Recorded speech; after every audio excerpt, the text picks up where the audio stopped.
Welcome to this explainer. Okay, today we're tackling something that's honestly just as thrilling as it is terrifying for so many of us. We're talking about your very first ballroom competition.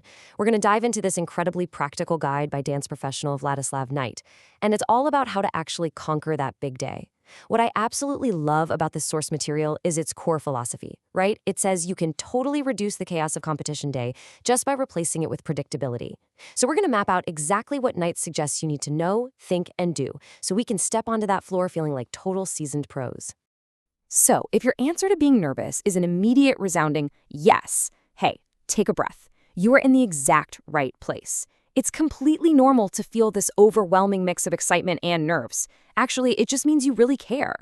But uncontrolled nerves, they can completely derail all that sweat and hard work you've poured into your studio practice. So, for the rest of this explainer, we're going to use Knight's Guide to break down all that scary, unknown stuff into highly manageable, bite-sized pieces together. Sound good?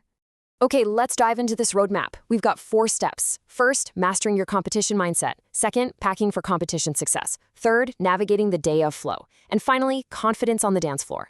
So, step 1, mastering your competition mindset. Now, this preparation actually kicks off weeks before you even pack your bags, and it requires a really specific mental shift. Take a look at the contrast between these two mindsets. On the left, we've got that classic anxious thought, right? Will I do well? It's a passive question, and it's totally rooted in fear of the unknown. But on the right, look at this constructive, empowering flip. What is my plan for each moment? The source material stresses that you absolutely have to shift to this mentality during your practice sessions leading up to the big day. You need to vividly visualize the start of your routine, like literally those critical first couple of beats. And most importantly, have a concrete plan for how you're going to recover if something just feels a bit off. Planning for those little imperfections is genuinely the ultimate confidence booster. Now, zooming into competition day itself, you're gonna need a mental anchor, so set a simple focus cue. You see, when those nerves inevitably spike, and they will, the human brain kind of scrambles, right? By establishing a short, snappy command like posture first or breathe on the count, you're giving your brain something highly constructive to grab onto. Instead of spiraling down an anxiety rabbit hole, your mind just immediately goes to work on a productive physical task. It is a brilliant way to essentially hack your own nervous system. But hey, what if you still feel totally overwhelmed? Well, Knight's Guide offers this fantastic, super actionable grounding technique for a lightning-fast reset. Let's actually slow down for just a second and walk through these. Step 1, inhale deeply for 4 counts. Step 2, exhale slowly for 6 counts. And step 3, consciously, actively relax those shoulders. Try to do this right before your next practice run or competition day, because lengthening that exhale actually signals to your body that you're safe. It physically allows you to walk out there relaxed while keeping your mind razor sharp. All right, moving on to step 2, packing for competition success. This phase, this is all about your night before prep. Think of it like packing your essential armor so that last-minute stress literally doesn't even get past the front door of the venue. Here is the ultimate checklist for first-timers, straight from the source. Now, we're not just going to read a list. We need to understand the strategy here. You're packing with one big assumption. You need to manage your comfort, your readiness, and your ability to make rapid-fire fixes between rounds. So sure, you've got your shoes and backups, your outfits zipped safely in garment bags, but the real lifesavers are those last few points. We're talking accessories like fasteners and hair tape, basic comfort stuff like water and snacks, and a quick repair kit, safety pins, a needle and thread. Having these exact items on hand means a ripped hem or a wonky hairpiece is just a 10-second hiccup, not a total day-ruining catastrophe. So the crucial point here is absolutely minimizing distractions. When it comes to electronics, the guide is super clear. Bring only what you truly need. Keep those phones on silent, and honestly, use headphones sparingly if they're even allowed. The entire goal of competition day is to stay completely 100% present. You simply cannot be fully engaged with your partner, your body, and your routine if you're constantly doom scrolling or distracted by digital noise. Okay, step 3, navigating the day of flow. All right, so you've packed your bags, your mindset is dialed in, and now you are arriving at the venue. Crossing that threshold into the unknown can definitely feel scary, but arriving with plenty of buffer time ensures you are never, ever rushing. Most events follow a highly predictable rhythm, which is mapped out perfectly on this timeline. 1 to 2 hours before, you're just handling registration and check-in. Easy. 45 minutes prior, that's your warm-up time. 15 minutes before is staging and figuring out the call process. You know, how they announce brackets or check competitors in. And at 0 minutes, boom, you hit the floor. Seeing it laid out like this proves that the day isn't some chaotic mess, it's a very structured schedule.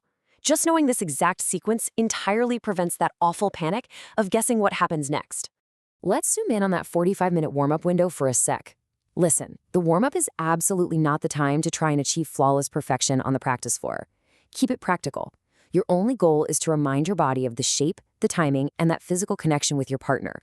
The source specifically recommends focusing on the very first and very last sections of your dance. And why is that? Well, because those bookends are typically where your nerves will show up the absolute most. Ground your body in those specific movements first. Which brings us to our final phase. Step 4, confidence on the dance floor. This is it. This is the moment you step out from the staging area. The lights are hitting you, and it's time to execute that performance you have trained so incredibly hard for. The second the music starts, you need a mental strategy. The guide calls this your performance checklist. It's this rapid internal sequence where you just verify your mechanics. You check in. Is my posture set? Yes. Is my frame established? Yes. Weight under control? Yes. Is my timing aligned with my partner? Yes. Relying on this checklist helps you totally isolate and manage your physical mechanics under the intense pressure of the spotlight. It just keeps your brain focused entirely on execution.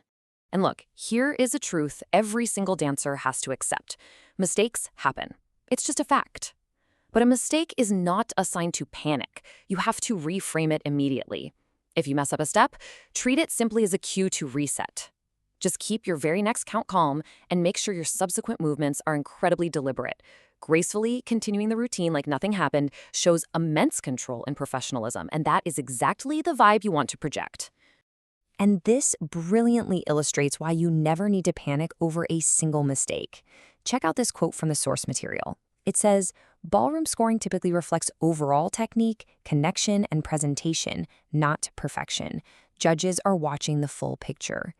I mean, wow, that is such a powerful, comforting reality check, right? The judges are not out there looking for flawless robotic movement.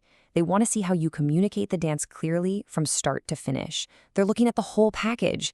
So give yourself credit for showing up, executing your plan, and telling a story through your movement. Which brings us to our final takeaway and a question I want to leave you with today. Look at what we've discovered. You now have the mental prep, a super smart packing strategy, a crystal clear understanding of the venue's timeline, and an airtight mental checklist for the floor itself. By turning the terrifying unknown into the totally predictable, you have literally stripped away the anxiety. Now, every competition is a learning experience, for sure, but with these tools, your very first one is going to be incredibly rewarding. So I'll leave you with this. Once you've conquered your very first competition using this predictability, what exciting advanced risks will you be brave enough to take in your second? Thank you so much for joining me on this explainer, and hey, happy dancing!